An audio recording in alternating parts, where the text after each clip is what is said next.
네, 안녕하세요. 자인원의 변경민 프로라고 합니다. 반갑습니다. 많은 분들이 이렇게 자리를 빛내주고 계시는데요. 제가 맡고 있는 기업의 담당자님들도 몇 분 보이시는 것 같습니다. 제가 하고 있는 일을 간단하게 소개해드리면, 저는 기업의 HR 문제를 함께 고민하고 그 과정들이 저희 인HR 플러스에 잘 풀어질 수 있도록 그 과정을 돕는 CX 매니저입니다. 그러다 보니까 정말 다양한 기업의 HR 문제를 직면하게 되는데요. 이번 시간에는 실제 자인원과 그리고 고객사가 어떻게 새로운 조직 문화를 만들어갔는지 그 과정에 대해서 소개해 드리려고 합니다. 그러다 보니까 이 내용이 무조건 정답이야 라기보다는 이런 고민을 가진 기업들은 이걸 이렇게 해결했구나, 이 관점에서 편하게 들어주셨으면 좋겠습니다. 그럼 본격적으로 내용을 시작할 텐데요. 이 한 가지를 같이 고민해봤으면 좋겠습니다.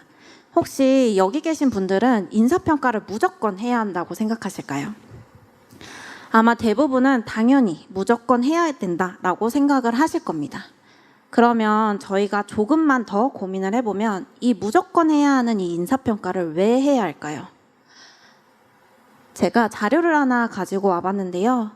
이 인사평가의 데이터를 어디에 활용하는지를 봤더니 대부분은 승진, 그리고 그 다음엔 평가급을 조정하거나 혹은 저성과자를 분별하는 데 사용을 하고 있다고 합니다. 그러면 인사평가의 목적이 결국엔 승진이고 평가급을 조정하고 저성과자를 확인하는 걸까요? 조금만 저희가 더 고민을 해보면 인사평가는 결국엔 기업을 성장시키기 위해서 사용을 하고요. 더 나아가서 그 과정에서 기여를 한 구성원들에게 더 잘해주고 싶고 앞으로도 잘해달라는 의미에서 사실 인사평가를 진행을 하고 있는데요. 실제 이 좋은 취지임에도 불구하고 오히려 구성원들에게는 이 인사평가에 대한 인식이 부정적으로 자리를 잡고 있습니다. 그래서 저희가 잠깐 했던 이 고민을 그대로 경험했던 고객사가 있었는데요. 이 고객사는 이 기업 성장이라는 본질을 다시 한번 찾기 위해서 과감하게 인사평가를 폐지했습니다. 그리고 협업과 도전이라는 이 두 가지의 키워드에 중점을 두어 새로운 조직 문화를 만들기로 했는데요. 먼저 이 협업의 키워드를 삼은 이유부터 말씀드리도록 하겠습니다. 아마 대부분은 개인의 성과가 기업의 성장에 큰 영향을 미친다라고 생각을 하실 텐데 실제 다양한 사례를 보면 개인의 역량보다는 이 개인의 능력이 효율적으로 조합된 조직에서 발생된 성과가 실제 기업 성과에 더 많은 영향을 미친다고 합니다. 결과적으로 경쟁을 통해서 발생된 개인의 성과가 아니라 이 협업을 통해서 발생된 조직의 성과가 이 지속성과 안정성을 더 만들어 기업 성장을 견인한다라는 내용이었는데요. 이러한 근거 때문에 이 기업은 이 협업에 다시 집중을 하게 되었습니다. 그러면 다음 키워드였던 도전을 선정했던 이유에 대해서 말씀드리겠습니다. 아마 이 그림 굉장히 익숙하신 분들이 많으실 것 같아요. 이 그림은 실제 마이크로소프트라는 기업의 조직 문화를 풍자하기 위해서 한 구성원이 그린 그림이라고 합니다. 그림을 보시면 이 한 목표를 보고 서로 함께 달려가야 할 구성원들이 오히려 서로에게 총을 겨누고 있는 그림을 볼 수 있는데요. 실제 마이크로소프트에서 일했던 전직 구성원은 다음과 같은 말을 했습니다. 내가 이 조직에서 배운 건 내 동료가 나의 등급을 앞지르지 못할 정도의 정보만 알려주고 그 다음엔 아무것도 모르게 예의 바른 척 보이는 방법을 배웠다고 합니다. 저희가 기존에 생각하고 있는 마이크로소프트의 이미지랑은 정말 너무 다른 모습인데요. 거기에 더 나아가서 픽스드 마인드셋이라는 이야기가 나오게 되었습니다. 이 픽스드 마인드셋은 내 동료의 성과가 우리의 조직 그리고 내가 다니는 기업의 성장으로 이어지는 게 아니라 오히려 나를 위협하는 요인으로 인지를 하는 형태를 말하고 있습니다. 이러한 이유 때문에 실제 이 기업은 점점 폐쇄적이고 도전을 회피하고 있는 문화가 만들어졌다고 합니다. 이런 마이크로소프트가 단 하나 도전이라는 키워드로 정말 180도 변화하게 되었습니다. 이 도전을 중요시하는 이 나델라라는 대표가 취임하기 전 이 시기에는요, 너가 뭘 잘못했는지 말해봐 라는 문화였다면 이때는 우리 빠르게 실패하는 조직으로 나아가 보자라는 말을 했다고 합니다. 저로서도 정말 생소한 문장이었는데요. 결과적으로 도전을 계속 격려하고 이로 인해 발생된 실패를 오히려 높이 사는 문화를 확산시켰습니다. 그렇게 마이크로소프트는 정말 누구도 따라올 수 없는 기업으로 다시 자리매김할 수 있었습니다. 결국에 이런 다양한 사례를 고려했을 때 정말 기업 성장을 위해서는 경쟁을 부추기는 게 아니라 협업을, 그리고 안정화된 문화를 추구하는 게 아니라 도전의 문화를 추구해서 기업 성장을 이끌어내자가 결론이었습니다. 그래서 이 기업은 다시 도전과 협업 중심의 새로운 조직 문화를 만들어야겠다고 결심을 하게 됐고요. 지금부터 이 스토리를 하나씩 들려드리도록 하겠습니다. 먼저 이 기업에 대해서 간단히 소개를 드리면 이 기업은 400명 규모의 제조업 기업입니다. 그래서 코스닥은 40위권에 머물고 있는 핵심 제조기업이고요. 탄탄한 연구력을 기반으로 기술력을 인정받고 있는 기업입니다. 이런 기업의 매출 달성률을 한번 보게 되면 정말 놀라울 정도로 매년 30% 이상 성장을 하고 있었던 기업이었고, 이 기업이 이렇게 성장하기까지는 바로 두 가지 포인트에 중점을 두어 운영을 했었기 때문이었는데요. 바로 동기부여를 통한 혁신적인 성과 창출이었습니다. 기업은 단기간에 정말 빠르게 성장을 해야 했기 때문에 성과를 계속 만들어냈고, 이를 위해서는 계속 동기부여를 주는 형태로 운영을 했었습니다. 그래서 실제 이렇게 급속 성장을 일으키게 한 이 당시의 운영 제도를 간단하게 소개를 해드리면, 이 기업은 앞서 말씀드렸던 것처럼 동기부여를 통한 혁신적인 성과 창출이 목적이었기 때문에 고성과자와 저성과자들을 분별해서 보상을 주자가 목적이었습니다. 그리고 목표 또한 탑다운 방식의, 결국 팀 KPI, 회사 KPI가 곧 개인 KPI 모두 동일하게 운영이 됐었고, 다음으로 평가는 연 1회 진행을 했었습니다. 그리고 평가 등급은 저에게 굉장히 익숙한 등급이었죠. SABCD 등급을 활용했고, 여기서 좀 중요하게 봐주셔야 되는 부분은 등급 부여 기준, 즉 이 보상의 기준이 되는 것은 오로지 개인의 달성률이었습니다. 이 부분은 제가 뒤에 가서 조금 더 다시 자세히 안내 드릴 거고, 이 모든 과정은 보상을 위한 조정이 들어갔고, 이렇게 평가 배분율을 적용해서 고성과자들을 선별하고 보상이 지급되는 시스템이었습니다. 그래서 이 모든 과정들이 이렇게 엑셀로 취합이 됐었는데요. 실제 우측엔 이 기업이 운영했던 일정표를 한번 가지고 와봤습니다. 어찌 보면 정말 심플하고 명확한 운영 방식을 채택해서 진행을 하고 있었고, 실제 이러한 제도는 기업 성장에 정말 큰 도움이 되었다고 합니다.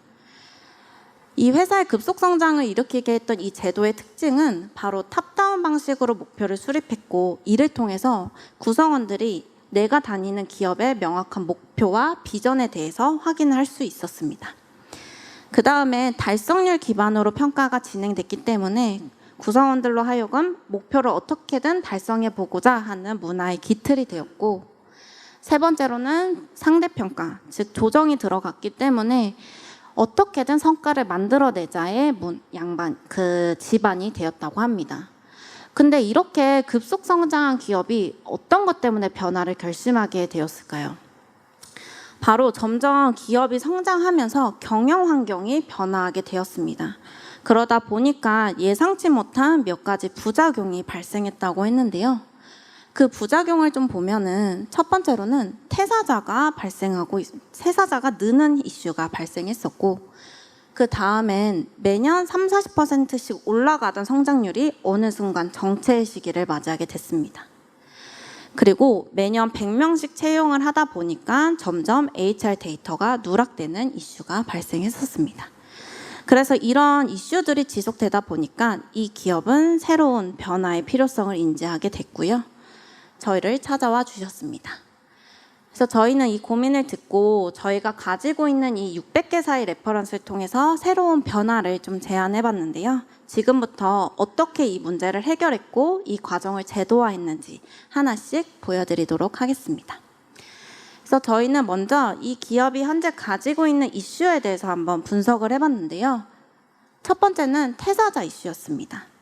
그래서 이 퇴사자 이슈의 원인을 파악하기 위해 인담자와 리더, 구성원의 관점으로 기존의 상황을 다시 한번 바라보게 되었습니다. 그래서 이 기업은 초반에 혁신적인 성과 창출을 이뤄내자, 그러려면 동기부여를 줘야 한다라는 어떤 목적을 이행해야 했기 때문에 동기부여, 이 보상에 집중한 성과관리를 운영을 했었고, 리더분들 또한 우리 구성원 고생하는데 잘해줘야지 라는 생각을 가졌었고, 구성원들은 나 잘 받으려면, 보상 잘 받으려면 정말 열심히 해야겠다 라는 생각으로 정말 아름다운 구조를 그리고 있었습니다.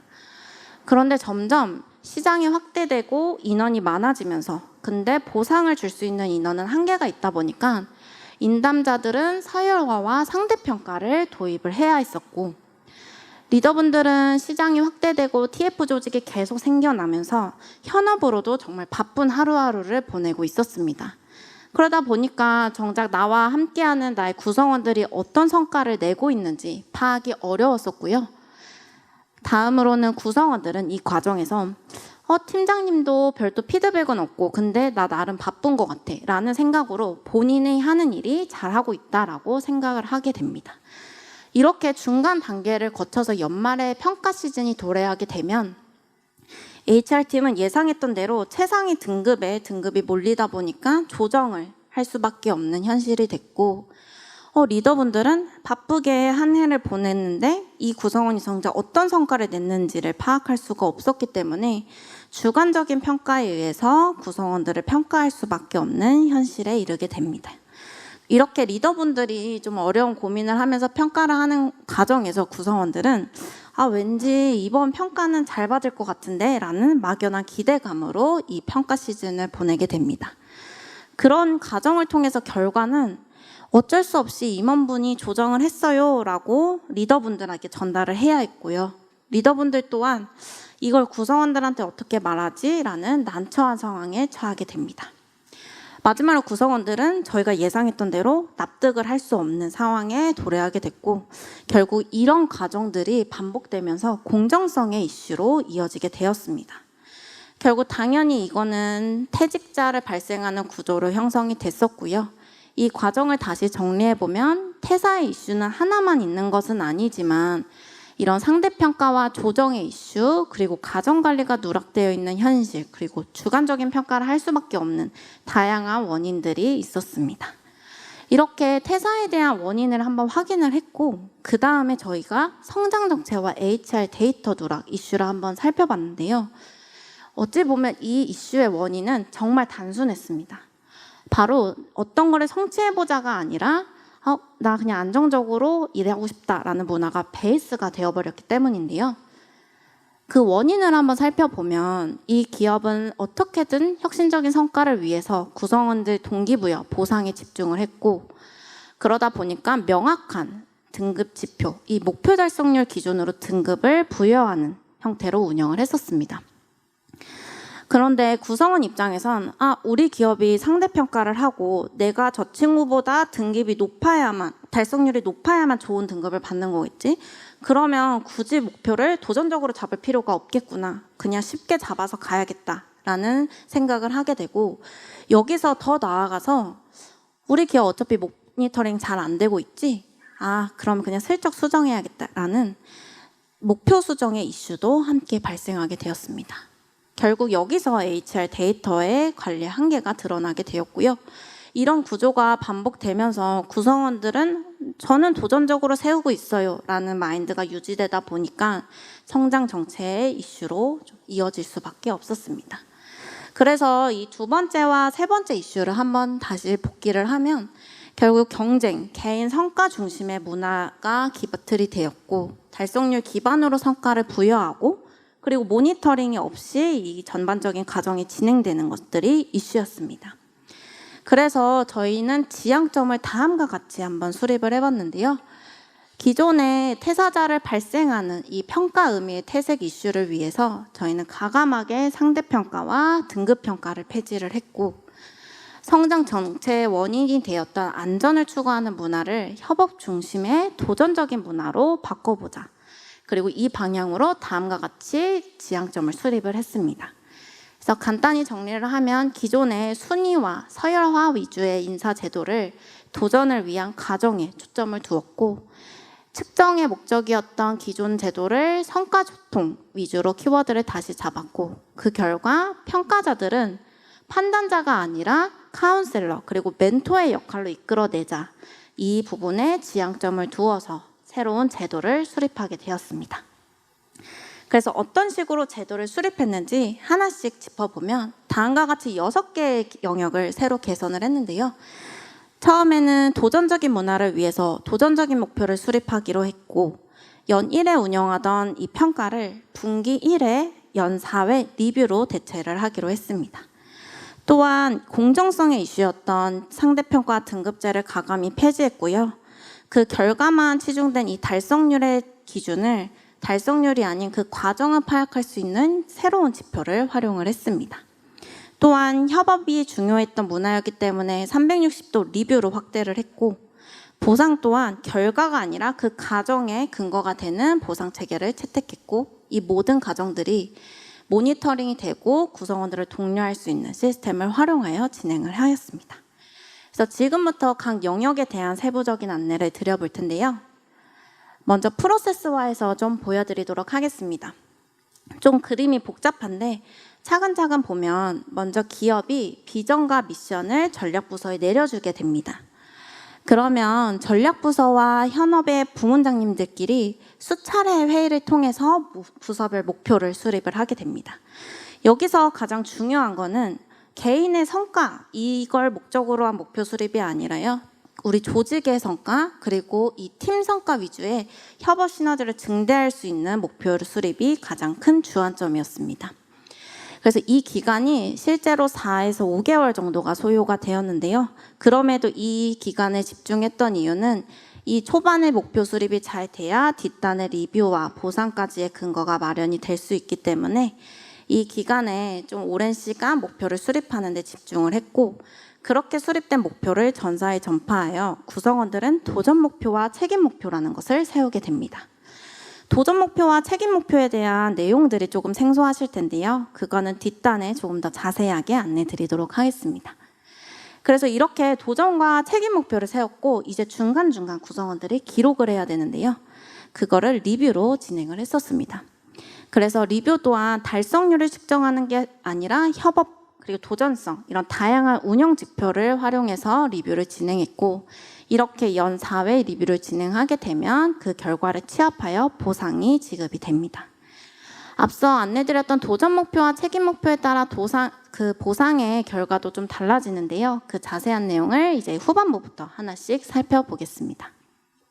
먼저 이 목표 수립에서 조금 더 자세히 보셔야 될 부분들은 바로 도전 목표와 책임 목표의 목적입니다. 이 기업은 도전을 계속 증진시켜서 성장 정체를 막아야 했기 때문에 도전 목표, 오로지 정말 개인의 도전만을 실행할 수 있는 목표를 하나 만들었고요. 그런 반면 그 기업의 성과는 계속 달성을 해야 되기 때문에 책임을 다해야 하는 이 책임 목표를 한 가지 두어서 2개의 타입으로 운영을 하게 되었습니다. 그래서 저 도전 목표는 실패를 해도 구성원들에게 어떤 페널티도 존재하지 않는 과제다라고 생각을 해주시면 좋을 것 같습니다. 네, 이렇게 2가지의 목표를 세우게 되면 이제 이 기업은 달성률을 활용하지 않기 때문에 평가 대체를 도전 정도 그리고 소통과 협업을 알아볼 수 있는 운영 지표로 대체를 했었고, 책임 목표 같은 경우에는 오로지 개인이 아닌 조직의 관점에서 조직 달성률, 개선 보완점, 그리고 조직에 어떠한 성과를 냈는지 이 기여도로 평가를 대체했습니다. 그리고 도전 목표는 보상이 개인에게 어워드로 수상되는 형태로 진행을 했고, 책임 목표는 조직의 성과급으로 지급이 되었습니다. 근데 여기서 아마 담당자님들이 이런 생각을 하실 것 같아요. 저 도전과 책임 목표에 대한 정성적인 기준은 그럼 어떻게 측정을 했는지. 그래서 이 부분도 소개를 드리면, 책임 목표 같은 경우에는 정말 전사 성과, 오로지 전사의 성과만을 보고 목표를 수립하는 거기 때문에 저렇게 4가지 기준에 맞춰서 요구사항을 정렬을 하고 전략부서와 그리고 현업의 부문장님들이 중요도, 임팩트, 시급성을 기준으로 목표를 선정을 하게 되었습니다. 그리고 도전 목표는 그 어떤 승인 절차 없이 정말 본인 스스로가 도전 목표라고 생각하는 목표를 수립을 하고 연 4회 분기마다 그 도전성에 대해서 부문장님과 전략부서가 소통을 통해서 체킹을 하는 형태로 진행을 했었습니다. 네, 이렇게 책임 목표와 도전 목표를 수립하고 구성원들은 계속 그거를 위해 달려가면서 다음 연 1회, 연 4회 진행하는 리뷰 단계에 이제 진행을 도래하게 됩니다.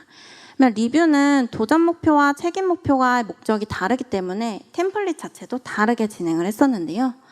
도전 목표는 오로지 도전 그리고 협업 이 부분에 초점을 맞췄기 때문에 협업 수준을 확인할 수 있는 지표를 활용을 했었고 그 다음에 도전성을 측정할 수 있는 도전성 지표를 활용하여 도전 목표의 리뷰를 진행했었습니다. 반면 책임 목표는 정말 이 성과가 잘 진행되고 있는지 리스크는 없는지 파악을 해야 했기 때문에 명확한 목표와 수치를 입력하고 그리고 피드백을 주는 문항, 잘하고 있는 점 혹은 보완이 필요한 점 그리고 팀장님들의 이슈 사항들을 확인할 수 있는 지표로 운영을 했었습니다. 그래서 이렇게 목표 수립부터 모든 리뷰의 과정들은 시스템에서 수립을 진행하고 리뷰를 하고 그리고 이 데이터를 추출해서 팀장님들은 모니터링을 하실 수가 있고요. 이 데이터는 바탕으로 인재 프로파일, 즉 인사팀이 따로 관리를 할 수 있는 형태로 진행을 했었습니다. 자, 이렇게 리뷰까지 진행을 하게 되면 그 다음에 가장 중요한 보상 체계인데요. 보상 체계 또한 도전 목표와 책임 목표가 각각 다르게 진행이 됐었습니다. 먼저 도전 목표 같은 경우에는 오로지 개인에게 잘하면 주는 형태로 보상 체계를 수립을 했는데요. 이 각 부문마다 대상을 뽑아서 2천만 원씩 지급하는 형태로 보상을 제공했습니다.